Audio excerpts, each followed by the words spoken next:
Let me guess. You're constantly battling the unique demands of shift work, aren't you? Feeling relentless fatigue, brain fog, or the health challenges that come with those irregular hours. Well, it's time to stop just surviving your shifts and really start thriving. At A Healthy Shift, we're revolutionising workplace wellbeing for 24/7 teams. As a veteran shift worker for over 40 years, I know exactly what you're up against, and that's why we've built something truly groundbreaking, the seminar experience. Now, this isn't just a keynote, it's a completely new evidence-based program which is designed to empower entire shift-working workforces. I want you to imagine your team armed with the strategies to optimise their sleep, boost their energy, and elevate their health, no matter what schedule they're on. Our core keynote is powerful, but we also offer specialised add-on workshops, which cover deep dives into women in shift work, how to work your own roster optimally, as well as fatigue management for managers. We need your help to bring this transformation to your workplace. Managers want to invest in their teams, but they need to know that we exist.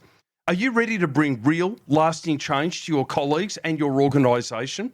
Go and visit ahealthyshift.com. That's ahealthyshift.com, and follow the seminar experience link up the top, where you can download our detailed e-brochure, or you can simply follow the link in the show notes. Let's help your workforce thrive, not just survive. It is the night shift. It's the theme music for the Dodge Roger Sutherland, who spent how many decades? 4. 4 decades as a police officer in the great state of Victoria. These days, what is it you do? I coach shift workers and help them to thrive. And if you would like to know more, you can have a look at ahealthyshift.com, ahealthyshift.com. Numerous resources and links for your help. Roger, good morning. Good morning. And here we are in a new time slot. It is a new time slot, and I'm thrilled that you're here. Oh, I'm absolutely excited to be here at 4:30. But at the same point, at the same moment, I'm a bit embarrassed because you've suggested that my diet is not great. Yes. Well, I've listened to you, and my ears were burning, and I flicked on 3AW at midnight the other night, and I heard you and Carol Lee having a chat. And we were talking homemade burgers. Do you know we've been eating homemade burgers since? Really? That was Carol Lee's recipe you went with? Carol Lee got the recipe for the homemade burgers, and Melissa and I went, let's do homemade burgers. And in fact, we made a stack of them, put some away in the fridge, and we've been pulling them out, barbecuing them, putting all the goodies with them, and we've been eating those over the last week. And that brings me to our topic tonight, meal prepping. This morning? This morning. It should be this morning. I've been asleep, so we'll call it this morning. You've got to get used to the time zone. I now. do. It's going to knock you around something fierce, brother. So you sent me this little thing by Jesse Stathakis. Say that again? Stathakis. Stathakis. Stathakis. So he's Swiss. Greek, I believe. Greek. Do you think? Greek. Look at him. Oh, come on. But he's about 12 years of age. No, he's actually not. Now, Jesse. Look at him. Jesse is a PT.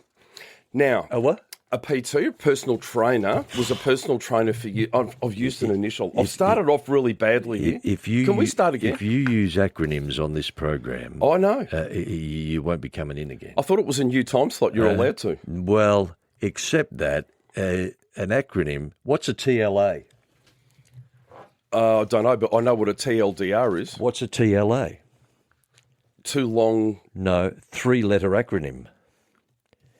And nobody knows what you're talking about when you talk in acronyms. I bet you did that in the police force for 40 years. It was language. I know. What we do. Yeah. You have to do it. Jargon and acronyms are how we lived. I know, and everybody does it. Well, because when we were writing, and any police that are listening to this will understand, when you're writing your what we call the running sheet, which is as you're going through, well, we used to handwrite them. Acronyms was how you used to just bash them out. For example? Well, I would tell you that when you were writing out a traffic ticket for someone, you would write TUP-MED. A what? TUP-MED. on it. One word, T-U-P... MED. MED. Took up a position and maintained an even distance. What? Tupmed. So, and who would actually see or read that? Well, you write OBS, observe, and then DEF, defendant, travelling at a FRS, which is a fast rate of speed, and then you would Tupmed them. And so the senior officer would know exactly what it is. As soon as he read that, he knew exactly what you were doing, that you'd followed someone, seen them speeding, took up a position behind them, followed them, and maintained an even distance so that you were getting an accurate measure of, or a fairly accurate measure of their speed. So then if you had to give evidence in a magistrate's court, you couldn't use any of those acronyms. Wouldn't make sense to anybody listening. No, but the acronyms were your notes taken at the time, and they're your notes. So you can actually use those in court. But you wouldn't say IDIO, like intercepted, defendant, and informed of observations. Yeah, well, that's what we did. If you were to read one of our penalty notices from back in the 80s, it was literally just acronym after acronym. And when you went to even the unsworn people that would write out what we called an alternative procedure summons, they would write those out. They would type it out in long form, knowing what the abbreviations were, because it was just how we communicated. I suspect probably that most industry have acronym that they use in their own. It becomes their own jargon inside that particular industry. Have you ever noticed when you're reading blogs these days, they've got TLDR at the top, right? A lot of blogs that are about 800 to 1,000 words, blogs when people are writing articles, they have a TLDR, too long, didn't read. So what they do is they actually just have a summary on the top. So too long, didn't read. Yeah. It's a summary because people's attention spans are about 3 seconds these days, and they will literally read the TLDR and not the blog. For about 4 fabulous years, for my sins, I did some work with Save the Children Australia. Yes. Fantastic organisation, raise a lot of money, do amazing work in Australia and around the world, obviously. Point of that story is I would sit there for the first few months during meetings. And I eventually said to the exec manager, I've got no idea what people are talking about. What are you talking about? What are you talking about? And he said, we're talking about the projects. I said, I've got no idea what it is about which you speak.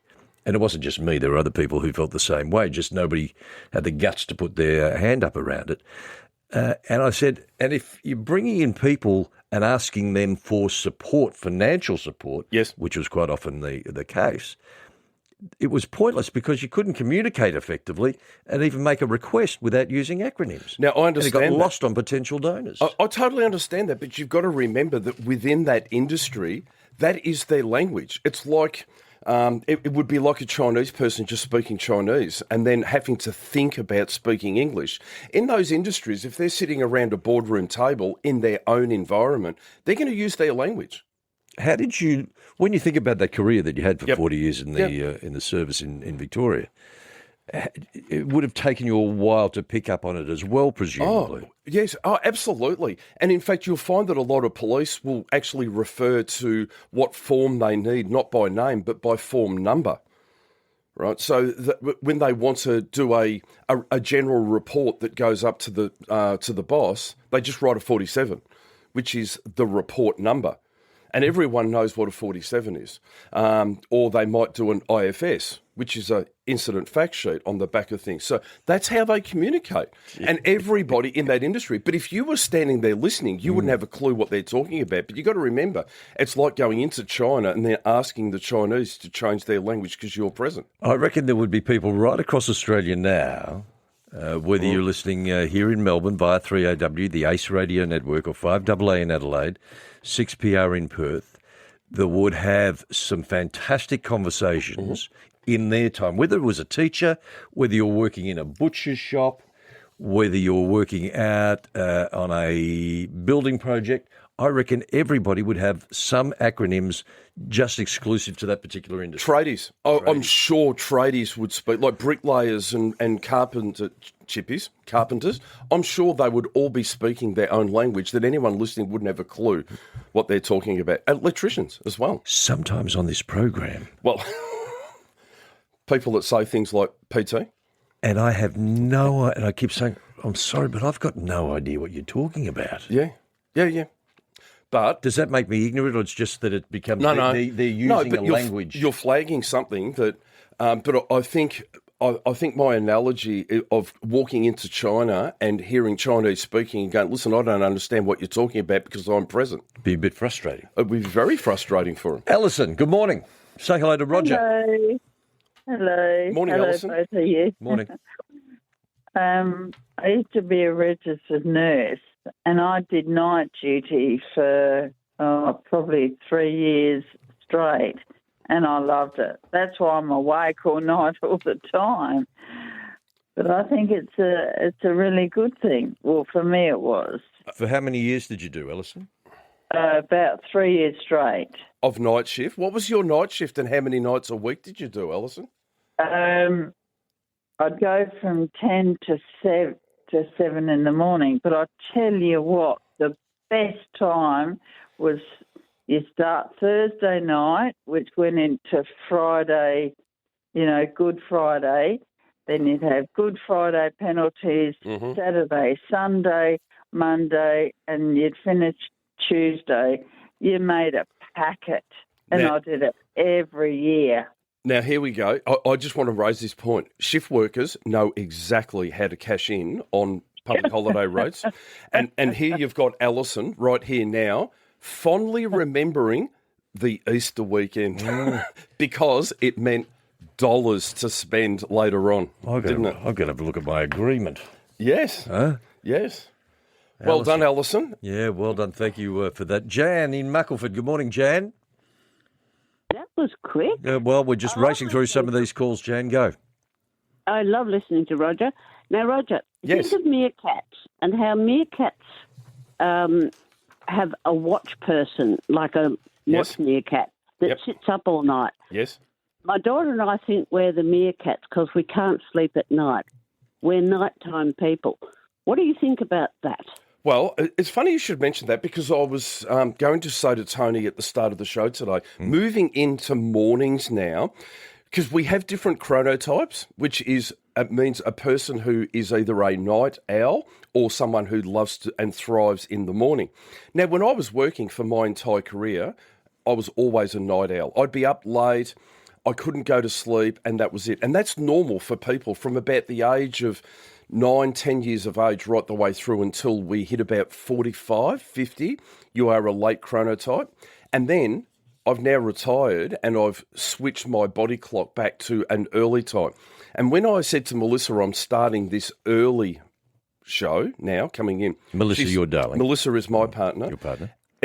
She said, oh my God, she said, you will thrive in that because I wake up early every morning. I'm awake at 5 and I'm ready to go straight away. I'm off to the gym. I'm off to the pool, out for a walk, doing all the things that I do. I love it. I love to get up and get going. But I was not like that when I was working. When you were working. Hated alarms. So, Jan, legitimate that you're late, but you are conditioning yourself to being late as well with light exposure, and you can move that and you can change that back by getting early light in the day and continuing out as much daylight during the day and then minimising that blue light exposure at night so that you would switch yourself back, like I have, to that early, what they call a morning lark, an early bird.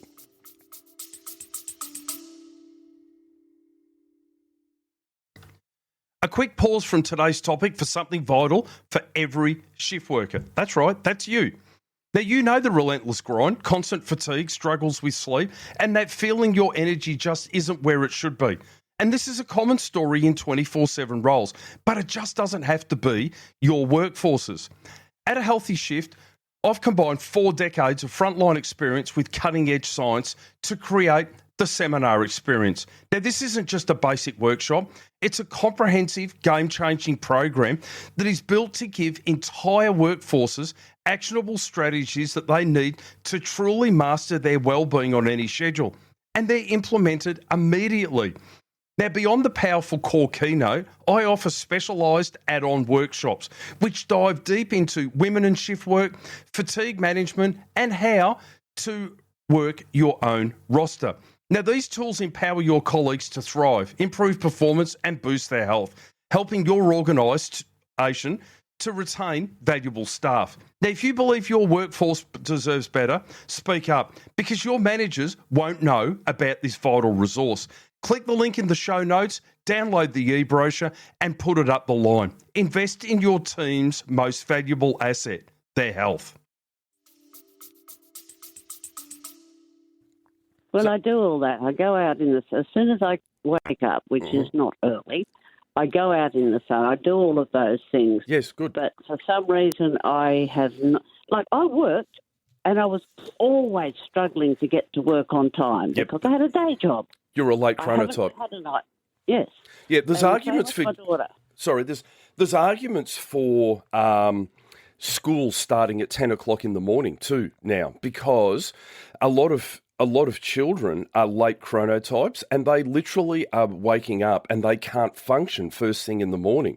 And we're trying to educate children. What age children though?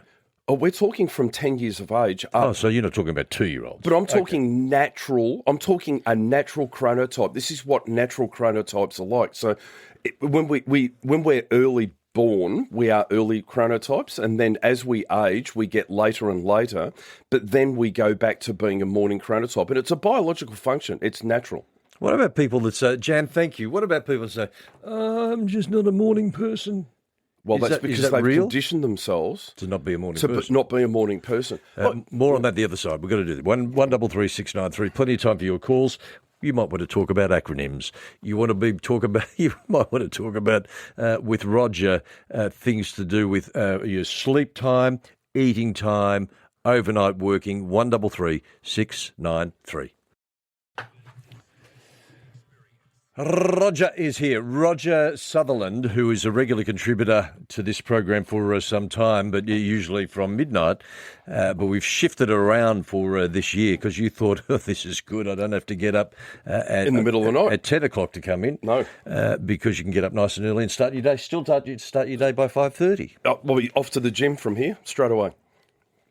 Yeah, that's right. Straight into the gym. I may have I've slept, remember. I may have to come with you. Okay. I'll take you for a walk. We'll walk some there. point. Yeah. Beverly, good morning. Hello.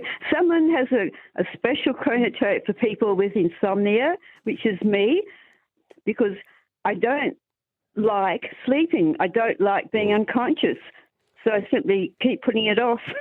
That's an interesting one. That's a really interesting one because that can be a nervous fear. Is there a trauma there somewhere that's caused that you don't like that? Because I work with people on that. I work with them around breathwork to calm their nervous system, because that might be a trapped trauma in your system that you don't like losing control by being asleep. Is that something that you would relate to? When I was 3, I got nephritis and I thought I might die. So I don't know. And so I think, I've always thought that when one died, if one lost consciousness forever, life would have no meaning. So I don't know if they're related. Oh, you know what? Don't get me wrong here. We underestimate childhood trauma and the impacts it has on us later in life in a very, very big way. Yeah. A lot of clients that I work with have had childhood trauma that have caused... It comes out later. It comes out later. We don't realise how much trauma is actually trapped in our system. And it wasn't until I went and learned how to be a breathwork facilitator and was educated in that I understood how to release trauma. It changed my life, breathwork, as in learning how to self-regulate, learning how to self-regulate. I remember when you came in here last year and you'd not long... August. That's right. After you'd done that program. Yes. And I said, there's something that you now know that I don't know. And then you explained how important that course was, and it changed your outlook and your sleep pattern and a lot of things. Totally changed me. In fact, it's quite interesting because I did the course in August, flew to the Gold Coast. It was a 3-day course where I was educated how to facilitate breathwork practice and trauma-informed, because that's the way where I want to go. And this is why I jumped on that call, because... there's a lot of trauma trapped in people's bodies that we are unaware of, that when we go through a breathwork practice, it actually, I won't go into the whole technical side of it or the biological side, But it takes your prefrontal cortex offline, which is your rational thinking part of your brain. And when it takes that offline, it allows that subconscious to come out and be liberated and freed. When that happens, it actually calms your nervous system. And this is what happens to a lot of people with PTSD. It is trauma trapped in their system. And what I do now is I help people to actually get that out and release it so that it's no longer trapped in the body.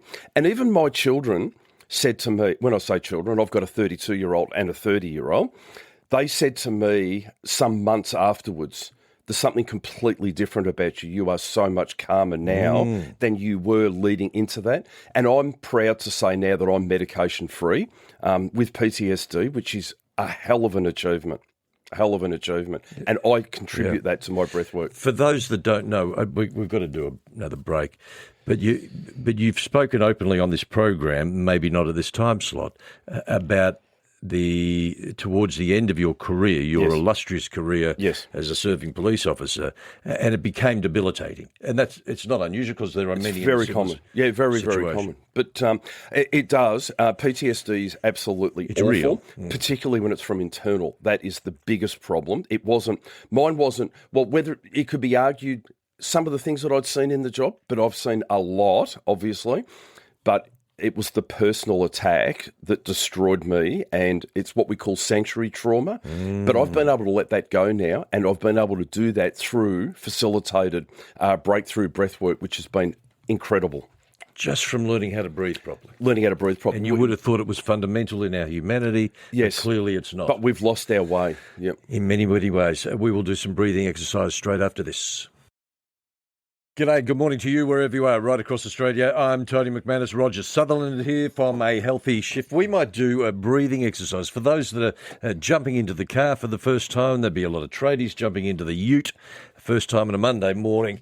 Will it be distracting if we do a breathing exercise the other side of the news? Let's do that. Okay. Because the news is probably going to stimulate us, so let's calm us down after the news. This is a really good time for that. Very good point. In through the nose. Out through the mouth, through pursed lips. Okay. Pursed lips. Pursed lips. Got to learn how to purse our lips. I'm not blowing you a kiss. No, it is. Thank you.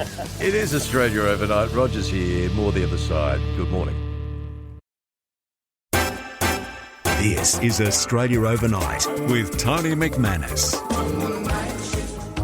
Good morning. If you've just joined us for the first time, nice to have your company. The boys will be here. That is the 3AW Brekkie program. Ross and Russ will be here just after the news at 5:30. Roger Sutherland is here, A Healthy Shift. He's going to join me every second Monday. Part of the program going forward. Oh, I love that expression. Yep. Going forward. Yep. It is what it is. That's another one. Cannot stand it. And I heard one of the commentators for the tennis said, and I was going for a walk and I nearly flung my earphones onto the road. I can see that. They said you couldn't tell how it's going to go. Like, of course you can't tell how it's going to go. It should be you couldn't tell how it's going. You can't tell how it's going. I know. Crazy. Yeah. For those that don't know, Roger, long-serving police officer, 40 years? 40 years. And he is now specialising in working with people who work shift work, which could be you and me. Does an amazing job. We started off by talking about acronyms. Did you see that list? Did I send you that list? Yes. Acronyms. What's an SMB? Small... Oh, I've forgotten it already. Medium business. Small medium business. What's an ROI? Return on investment. What's a KPI? Key performance indicator. Yes. What's a SCM? Oh, you did tell me. Supply chain management. Supply chain management. That's MRP? Right. Manufacturing resource planning. And then we had a TNN, didn't we? Yes, we did. Time and... Nature. Time and nature. Was it?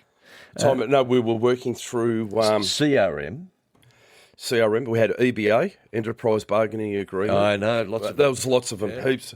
It's like a different language. In every different industry has their own internal languages that they're we using, all do which it is really every good. single. There will be builders listening right now. There will be construction people, Sparkies, heading at Sparkies. Would all have You would find that electricians would be on a building site with brickies, and they wouldn't even understand what each other are saying, because they'd be using terms that, like, you've pulled me up on using a term, but you would find that when the foreman comes in, puts the plans down, and you've got the electricians, the carpenters, you've got the brickies, everyone standing there. Each person will be using their own language, and they'd be going, wait, what? What? Yeah. I'm sure that would happen. all the time. I'm sure that the traders would be able to bite in on that. Yes, I'm sure they would. 133 693 if you'd like to join us. 133 693. Now, one of the things that you spoke about on this program last year was the idea of breathing. Now, we thought we'd do a bit of an experiment. Those that are driving into work right now, anywhere around Australia, Yes. You've jumped into your car of choice. Yeah. Now, life goes on, and a lot of people will have jumped out of bed this morning, and their nervous system will be wired from the second they wake up and get Because going. why is they nervous? They've just woken up from hopefully 7, 8, 9 hours sleep. I'll tell you why. Hopefully. Because this is something that people need to understand. Your breath actually informs your nervous system, not the other way round. So if you jump out of bed and you are going to make your coffee, got to have your shower, got to get dressed, oh my God, what am I going to wear? What am I taking for lunch? Oh, is the car going to start? What if I'm late? Oh, I've got this meeting at this time. What's that doing to your nervous system?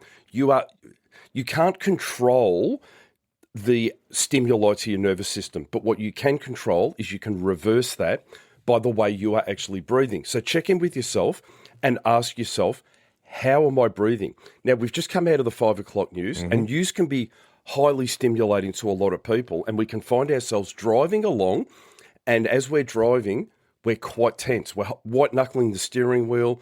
People are irritating us along the road, and we're having massive problems with that. So what we do is we do this. We put one hand on our navel. One hand on the belly. One hand on the belly. On the belly button. And we breathe through our nose. We close our lips and we breathe through our nose for a count of 4. So we just go Breathing in. all the way down into our bottom hand, right? The one that's on our navel. We don't hold it. We just let it go straight back out, but through pursed lips like you're blowing out through a straw Hello there.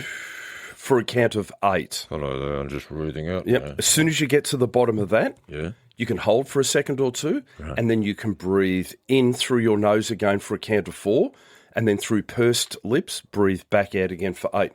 You will literally feel yourself calming. Now, one of the things that we need to do, this is called self-regulating, and we are down-regulating by doing this. Down-regulating. We're calming our central nervous system, right? Calming it. So we can't control the stimuli, but we can control our reaction to it. When we learn breath work, we actually open the time between seeing the stimuli and choosing a reaction to it. Even though that's impossible with time-wise, it actually helps us to control our reaction to it. And I'll tell you where you notice this. When you're driving a car, if you know how to do this, you'll find when someone cuts you off, you'll go, oh, good on you, mate. Yeah, it's a great point.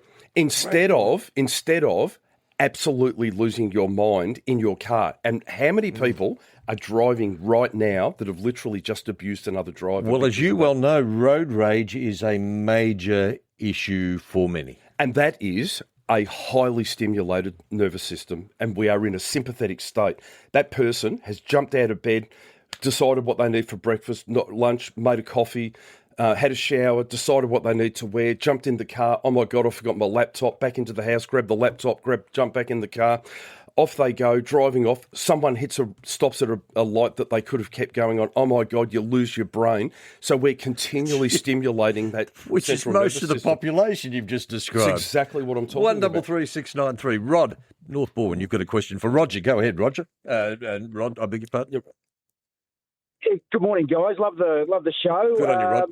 I've heard the Brecky boys talk about it. Sunday night seems to be an issue sleeping for myself and a lot of other people. I'm just wondering why. All the other days are good except for Sunday nights. I'll tell you why. I'll tell you exactly why. Are you a 9 to 5 worker? Just on my way to work now. So Yep, okay. 6 to 3. No worries. So when I say 9 to 5, I mean you're a regular day worker. When you got home from work Friday night, did you have a late night Friday night? Did you go to bed at your normal time Friday night? Did you go to bed at your normal time Saturday night? No, watch some tennis. Yep. See, now this is the thing. What people don't realise is what they do is they get up at the same time every day during the week, and then on Friday night they have a late night and have a sleep in on Saturday because they feel like they earn themselves a sleep in to catch up on sleep. We can't catch up on sleep. No, you can't catch up. You can't store it, can you? Yes, you can bank sleep. You can bank sleep, but you can't catch up on it. Another conversation. Mm-hmm. Now, just to explain to you, you had a late night on Friday night. You had a late night on Saturday night because you didn't go to bed at your normal time. You didn't get up at your normal time. What do you think happens on Monday? You have phase shifted your circadian rhythm. So therefore, when you go to get up on Monday, it is a massive struggle. So this morning, what should Roger do then? Go to bed at the same time, or at least get up at the same time every day, but try bonus points for going to bed at the same time. But this is the reason why people are struggling. Does that ring a bell, Rod? Yeah, I might give that a go, guys. I'd love something to work. It'd be fantastic. Yeah, well, that's what it actually is. On Friday and Saturday night, if you don't go to bed at the same time, what you're doing is you are actually phase shifting your circadian rhythm to a later time, and you're making it harder for you to wake up. If you think about it, think about when you travel and go overseas, you literally through light and movement are stimulating your circadian rhythm and changing the time zone. That's what we do Friday, Saturday night. If you've got teenage children, watch your teenage children on Monday morning. If you're letting them stay up late Friday night, sleep in Saturday, stay up late Saturday night, sleep in Sunday, you have set yourself up for a massive problem on Monday morning. Routine will set you free? Routine will set you free. What about the idea of the old saying used to be early to bed, early to rise. Yep. So it's all intrinsically linked. Early light is the key to health. No matter what people say, early daylight is the key to health. Getting up early and getting that early light, as the light's coming up, you are actually stimulating your body. Your eyes are seeing the light getting lighter. You are telling your body that it's getting light. It's daytime. Suppress the sleep hormones. And let's get fired up. Let's get that cortisol up and get us going. All right. Text ending 775 wants to know about the breathing and the workshop. We'll get details on that from you in just a moment. For Australia Overnight, come and join us, 133693. 693. What time do you jump into the cot? And as Rod has pointed out, is Monday morning, because people always talk about, it's a Monday morning, I can't get organised. Monday-itis. Monday-itis, what's that about? Is it a thing? We'll find out straight after this. It's really good having you here. Monday morning, Roger Sutherland, who for a long time, 40 years as a police officer in the Victorian Police Service. I'm just looking at some of these texts. Look how many people want to do. Where did Roger go for the breathing and the workshop? Where did I go to learn to breathe?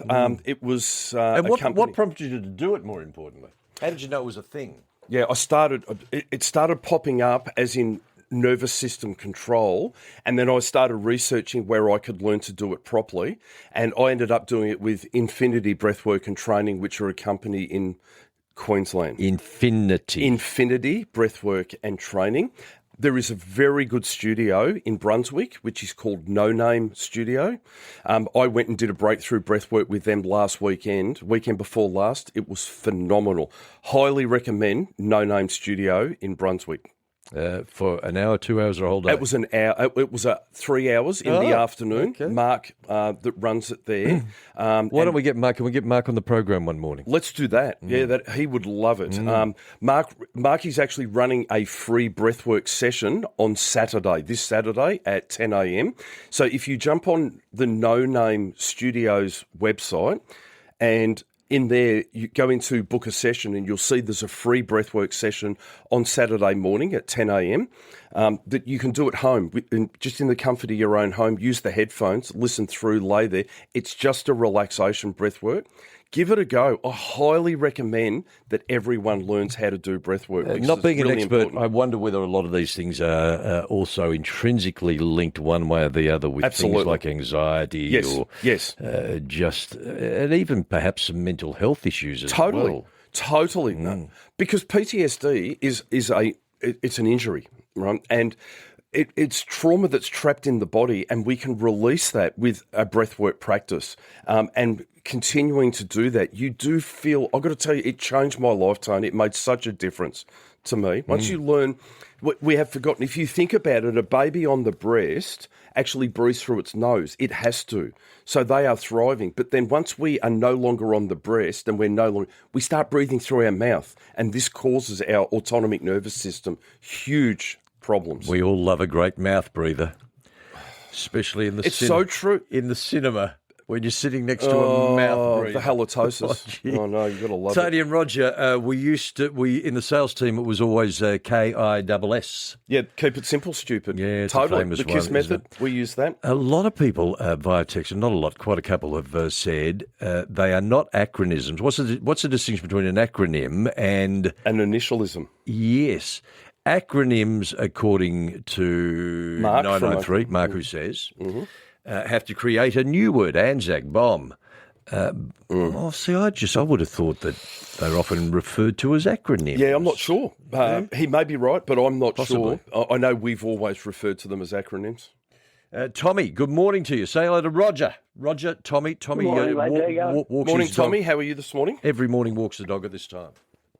Fantastic, mate. I'll tell you what, Roger, if you actually want to get a routine, it's called get yourself a greyhound, Yeah. because they're the ones. They'll keep you going. They love being out. They love being out. Now, speaking of acronyms, though, T-Mac, you do know Tony Leonard and the Could Have Beens have got a fair dinkum great song about him. Now, they have a RHJ. Do you know what that stands for? RHJ, right hand... Oh, no, sorry, RHG. RHG. No. It's a red hot go. A red hot go. red Of course, you're going to have a red hot go. That's Yeah. right. Gonna have it. Yeah, They that's have a right. whole song. The whole song's about him, if you actually listen to it. Right, play it overnight. And, Roger, if Yes? you don't sound like Ben Fordham, I'll ban my bum in Perk Street, I tell you. Really? Ben Same Fordham? voice. Oh, In Sydney. 100%, 2DP. I'm going to take that as a absolute compliment. That's a huge compliment. It's wonderful. You could end up doing breakfast up there, the new owner. On the 2GB. 133 if he goes. 133. Thank you for that. 6, that's kind of you, Tommy. 133 693. Forecast for Melbourne today. Let me tell you what's going to happen briefly. So if you've just woken up, top of 21 degrees currently, 14.